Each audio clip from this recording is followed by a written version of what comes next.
Hello student, नमस्कार सभी को। तो हम पढ़ेंगे आज साइंस में बायोलॉजिकल क्लासिफिकेशन यानी कि जैविक वर्गीकरण। ठीक है, जैविक जैविक वर्गीकरण में हमको 5 भाग पढ़ने हैं। सबसे पहले पढ़ेंगे हम इसमें क्या, जैसे कि मोनेरा हो गया। ठीक है, क्या हो गया है, मोनेरा।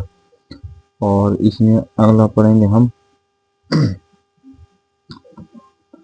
प्रोटिस्टा। ठीक है, क्या पढ़ेंगे, प्रोटिस्टा। थर्ड पढ़ेंगे हम इसमें कवक। कवक जिसको हम फंगी कहते हैं। ठीक है, फंगस। और ये मोनेरा हो गया, क्या हो गया, मोनेरा। और प्रोटिस्टा हो गया, प्रोटिस्टा हो गया। ठीक है, प्रोटिस्टा हो गया। इसमें अगला है हमारा जो चौथा भाग है वो है इसमें पादप। ठीक है, तो ये सब किसके अंतर्गत पढ़ने हैं हमको, बायोलॉजिकल क्लासिफिकेशन। पादप को हम क्या कहते हैं, प्लांटी या प्लांट। ठीक है, इसके बाद में पांचवा पढ़ेंगे हम इसमें एनिमेलिया। एनिमेलिया का मतलब होता है, एनिमेलिया का मतलब होता है जानवर। ठीक है, इसके अंतर्गत हम क्या पढ़ेंगे, जानवर, जैसे कि एनिमल। ठीक है, एनिमल। ओके। और इनके अंतर्गत भी क्या पढ़ना है, जानवरों के अंतर्गत विभाजन। क्या पढ़ना है, विभाजन, यानी कि सेगमेंटेशन। क्या, सेगमेंटेशन, सेगमेंटेशन। ओके। इसमें भी हम नोटोकॉट पढ़ेंगे। क्या पढ़ेंगे, नोटोकॉट, नोटोकॉट पढ़ेंगे। और जो नोटोकॉट पढ़ेंगे, और इसी में पढ़ेंगे हम कोइलोम, कोइलोम। एनिमेलिया की बात कर रहे हैं। एनिमेलिया में हमको क्या मतलब होता है, एनिमेलिया का जानवर, एनिमल। इसमें हम विभाजन, सेगमेंटेशन, नोटोकॉट, कोइलोम, ये सब चीजें आती हैं। और जिनको हम क्या कहते हैं, जिसको हम संगठन के स्तर। ठीक है, इसमें संगठन के स्तर भी आते हैं। संगठन के स्तर, संगठन स्तर, लेवल ऑफ ऑर्गेनाइजेशन। और इसी में आएगा कोशिका संगठन, कोशिका संगठन। ठीक है, सेल ऑर्गेनाइजेशन। ठीक है, क्या आएगा इसमें, सेल ऑर्गेनाइजेशन। तो अभी तो मैंने सब पॉइंट के नाम लिखे हैं कि जैविक जो वर्गीकरण है, बायोलॉजिकल क्लासिफिकेशन है, इसमें हमको 5 चीजें पढ़नी है, मोनेरा, प्रोटिस्टा, कवक, पादप, एनिमेलिया। अभी मैंने सिर्फ एनिमेलिया का वर्णन किया है। अब एनिमेलिया यानी कि इसके अंतर्गत हम जानवरों को पढ़ेंगे, जानवरों का विभाजन, नोटोकॉट, इसको कोइलोम इसके अंतर्गत आते हैं, संगठन के स्तर, कोशिका संगठन। ठीक है, तो अब हम सबसे पहले लेंगे मोनेरा। मोनेरा क्या है, ठीक है। तो चलिए हम मोनेरा के अंतर्गत सबसे पहले पढ़ लेते हैं।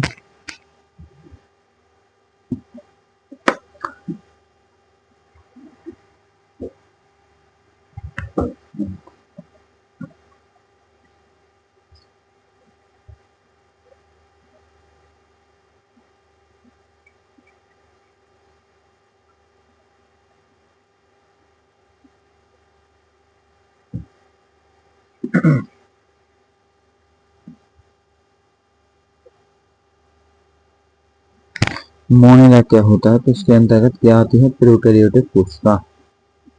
क्या आती है, प्रोकैरियोटिक कोशिका।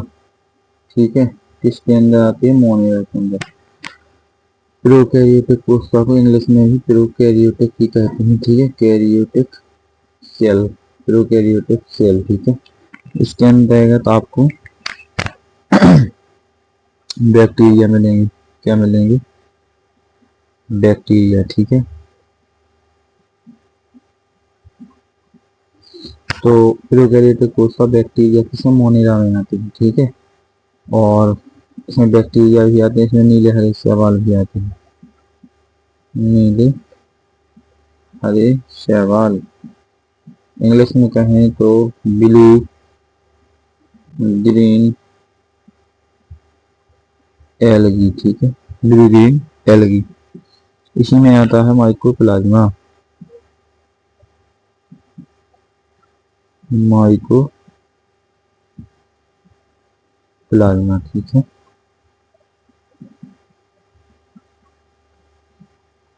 माइकोप्लाज्मा, ठीक है। तो मोनेरा, मोनेरा के अंतर्गत प्रोकैरियोटिक कोशिका यानी कि प्रोकैरियोटिक सेल, ठीक है। प्रोकैरियोटिक सेल कैसी है, तो सबसे पुरानी होती है। कैसी होती है, सबसे पुरानी। मैंने इसको पढ़ा चुका हूँ, अब मैं ज्यादा नहीं पढ़ा रहा हूँ, ठीक है। मेरी क्लास डली हुई है यूट्यूब पर, तो इसको देखने में। प्रोकैरियोटिक सेल में जो मोनेरा के अंतर्गत प्रोकैरियोटिक सेल आती है, और बैक्टीरिया भी मोनेरा के अंतर्गत आते हैं। नीले हरे शैवाल यानी कि ब्लू ग्रीन एल्गी, और माइकोप्लाज्मा ये बैक्टीरिया होते हैं। बेसिकली बैक्टीरिया को इंग्लिश में बैक्टीरिया कहा जाता है, हिंदी में इसको जीवाणु कहा जाता है, ठीक है, जीवाणु। ओके, तो ये तो बैक्टीरिया यानी कि ये तो मोनेरा की कहानी होगी। मोनेरा के अंतर्गत हम प्रोकैरियोटिक सेल को पढ़ते हैं, बैक्टीरिया को नीले हरे शैवाल और माइकोप्लाज्मा।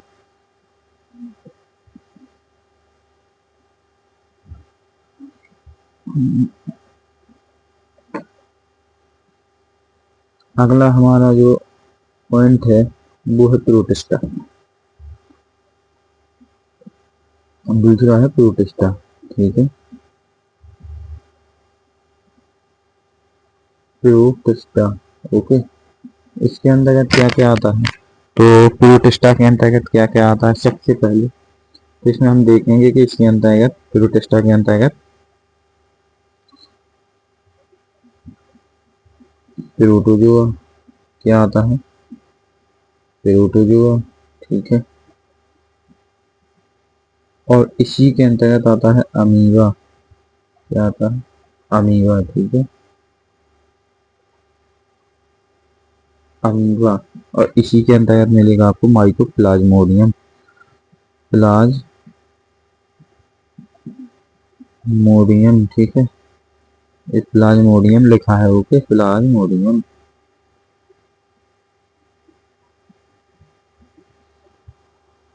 तो इसमें जैविक वर्गीकरण में हमको क्या क्या पढ़ना है, सबसे पहले हमने मोनेरा पढ़ा, दूसरा प्रोटिस्टा, और प्रोटिस्टा में हम प्रोटोजोआ को पढ़ेंगे, अमीबा और प्लाज्मोडियम। ये सब किसके अंतर्गत आते हैं, प्रोटोजोआ, अमीबा किसके अंतर्गत आते हैं, जैविक वर्गीकरण यानी कि प्रोटिस्टा के अंतर्गत, ओके। चलिए, हमारा थर्ड पॉइंट है कवक शैवाल।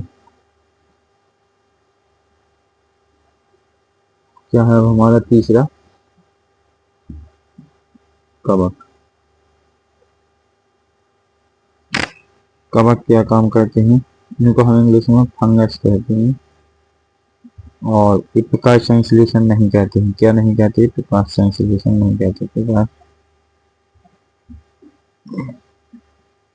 संश्लेषण नहीं कहते, यानी कि फोटोसिंथेसिस नहीं कहते। इंग्लिश में क्या कहते हैं इनको, फोटोसिंथेसिस,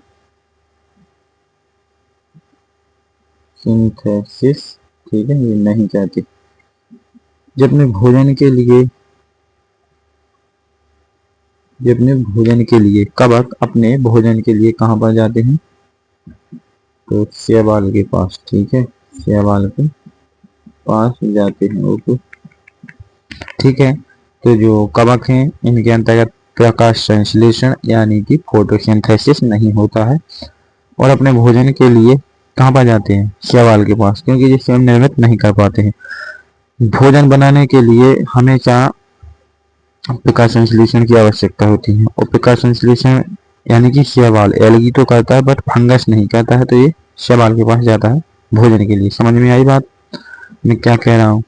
तो आप लोग कहोगे कि प्रकाश संश्लेषण कवक क्यों नहीं करता, तो मैं बता रहा हूँ कि कवक प्रकाश संश्लेषण नहीं करता है, और प्रकाश संश्लेषण न करने की वजह से अपना भोजन स्वयं नहीं बना पाता, तो शैवाल के पास जाता है, ठीक है। बिना प्रकाश संश्लेषण यानी कि फोटोसिंथेसिस के बिना हम भोजन नहीं बना सकते हैं, ठीक है।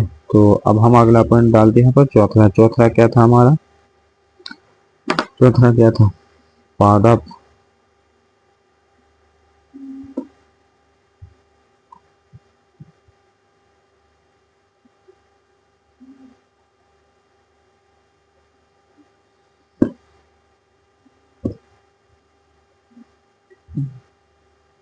चौथा है हमारा पादप, ठीक है,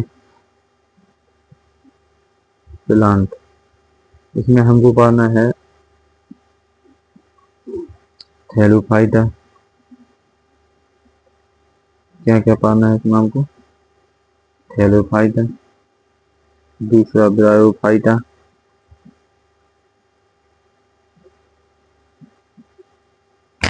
दूसरा क्या है हमारा? ब्रायोफाइटा। तीसरा क्या है? टेरिडोफाइटा। चौथा जिम्नोस्पर्म।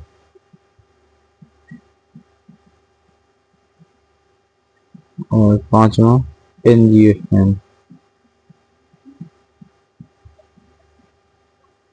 ठीक है, इंग्लिश में लिखने देते एक बार। थैलोफाइटा, ब्रायोफाइटा,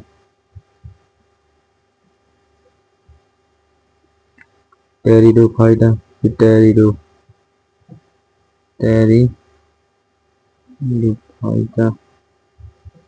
इसके बाद में जिम्नोस्पर्म। क्या है? Gymnosperm, angiosperm. ठीक है, क्या है? एंजियोस्पर्म। ओके, तो पादप यानी कि प्लांट, इसमें मैंने क्या क्या पढ़ा? थैलोफाइटा पढ़ना है, ब्रायोफाइटा पढ़ना है, टेरिडोफाइटा पढ़ना है, जिम्नोस्पर्म पढ़ना है, एंजियोस्पर्म पढ़ना है। इसके बाद में पांचवा पॉइंट आता है हमारा एनिमेलिया। क्या आता है? एनिमेलिया, जो कि एनिमेलिया के बारे में बता चुका हूँ पहले ही। ठीक है, तो हमको क्या पढ़ना है? सबसे पहले थैलोफाइटा। थैलोफाइटा, ब्रायोफाइटा और टेरिडोफाइटा, जिम्नोस्पर्म किसके अंतर्गत आते हैं? पादप। तो पादप यानी कि प्लांट। प्लांट का मतलब होता है आपका पौधा। ठीक है, पौधों के भाग में। किसके भाग में? पौधों के भाग में। ठीक है, आप तो आए समझ। इस सारे के सारे पौधों के भाग में।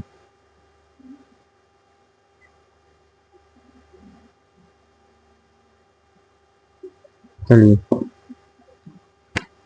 सबसे पहले पढ़ेंगे हम थैलोफाइटा।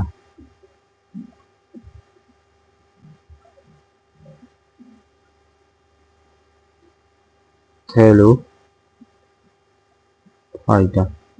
तो थैलोफाइटा के अंतर्गत देखो, इसमें जड़, तना, पत्ती कुछ भी नहीं पाया जाता है। ठीक है, और इसकी एक और खास बात, जल में पाए जाते हैं। कहाँ पर पाए जाते हैं? जल में पाए जाते हैं। ठीक है, जल में पाए जाते हैं। और इनकी संरचना थैलस जैसी होती है, इसलिए हमको थैलोफाइटा कहते हैं। कैसी है? थैलस जैसी होती है। ठीक है, थैलस जैसी होती है संरचना। तो थैलोफाइटा की संरचना थैलस जैसी होती है, इसलिए हम इनको क्या कहते हैं? थैलोफाइटा। अच्छा, अब हमने शैवाल की बात करेंगे। इन्हीं के अंतर्गत आते हैं शैवाल। तो कितने प्रकार के आते हैं सबसे पहले देखेंगे तो लाल और हरा।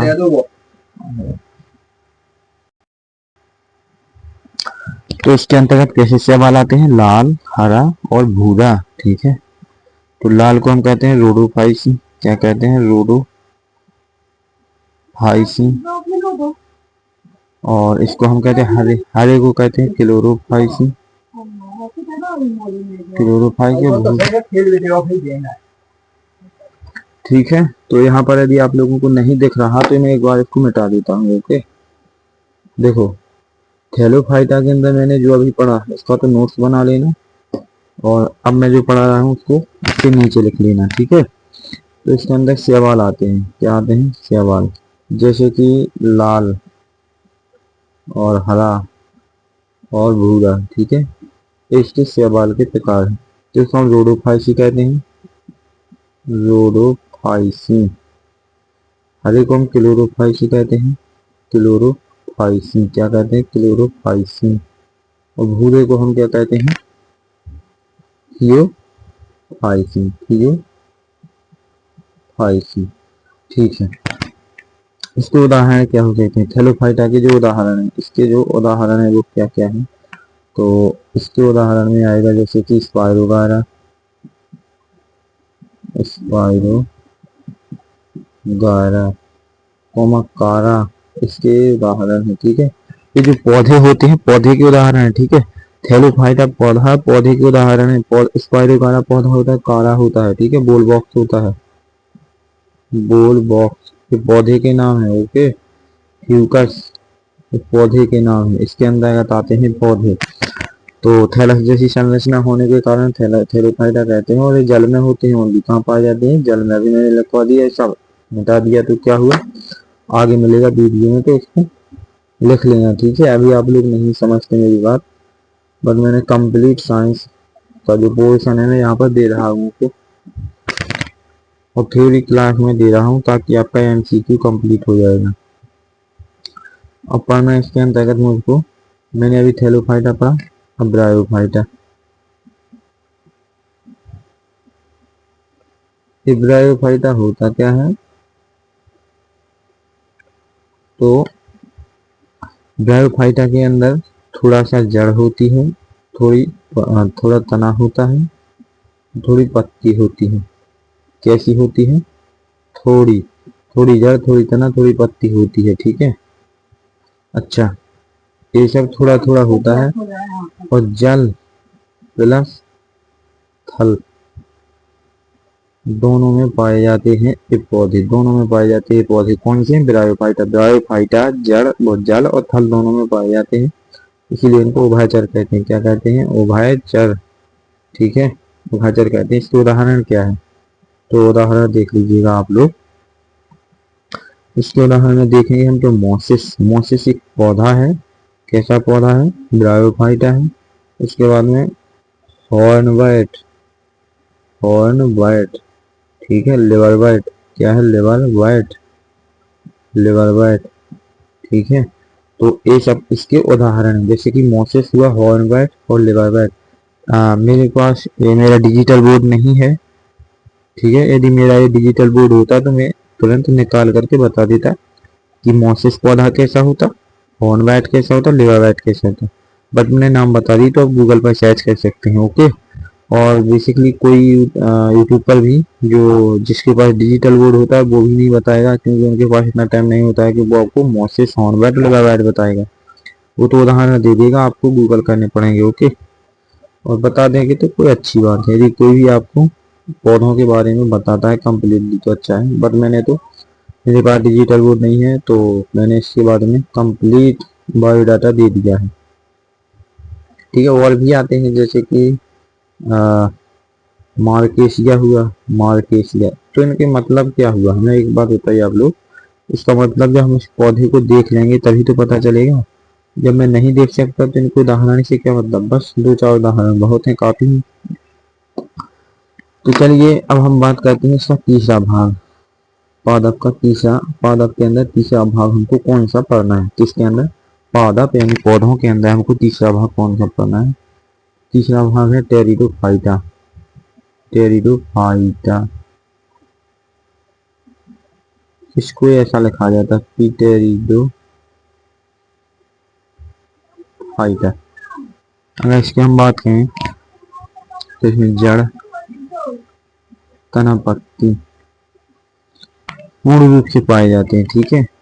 और इसके अंदर एक संवहनी ऊतक होता है। क्या होता है, संवहनी ऊतक,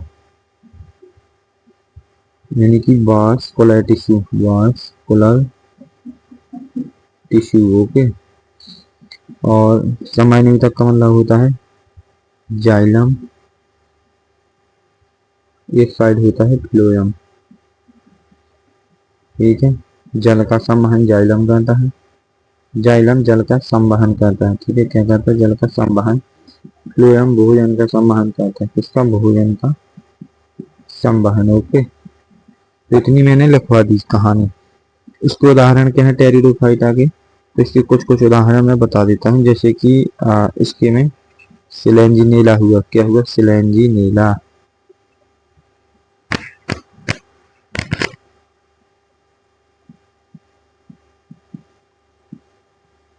ठीक है। और सिलेंजिनेला हुआ, और इक्विसेटम, इक्विसेटम, ठीक है। तो ये सब उदाहरण इसके हैं। ओके।